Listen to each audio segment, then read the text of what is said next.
తెలంగాణ తల్లి విగ్రహ ఏర్పాటుకు ప్రభుత్వం తీసుకున్న నిర్ణయానికి మద్దతు తెలుపుతున్నానన్నారు ఎమ్మెల్సీ కోదండరాం.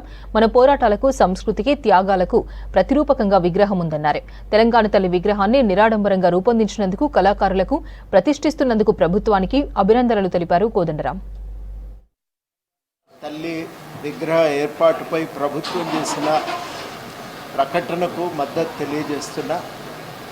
మనం గ్రహించవలసింది ఏంటంటే, ఇవాళ ఏర్పాటు చేసుకోబోయేది తెలంగాణ తల్లి విగ్రహమే, ఒక దేవతామూర్తి విగ్రహం కాదు. ఈ తల్లి మన పోరాటాలకు, మన సంస్కృతికి ప్రతీకగా ఉండాలి.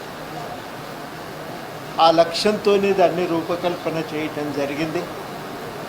నిత్యం వ్యవసాయం ప్రధానంగా ఉండే ఈ సమాజంలో నిత్యం వ్యవసాయంలో తలమునకలై ఉండే మహిళలు అందులో ప్రతిబింబిస్తున్నారు.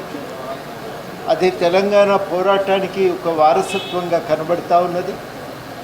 అది తెలంగాణలో ఉండే మరి మైసమ్మ తల్లి కానీ, ఎల్లమ్మ తల్లి కానీ, పోచమ్మ తల్లి కానీ, ఆ తల్లుల విగ్రహాలకు కూడా ఒక ప్రతీకగా నిలిచింది.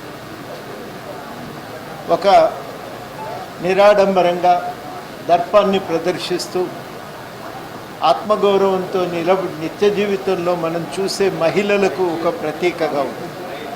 ఆ తల్లి విగ్రహం ఇదివరకు తొలుత మనం డిజైన్ చేసినప్పుడు ఉన్న రూపము ఇట్లాంటిది దాదాపు అదే రూపంతో ఇవాళ మరి ఈ తల్లి విగ్రహాన్ని డిజైన్ చేసినందుకు కళాకారులను అభినందిస్తూ, ఈ విగ్రహాన్ని ప్రతిష్ఠిస్తున్నందుకు ప్రభుత్వానికి అభినందనలు కూడా తెలియజేస్తాం.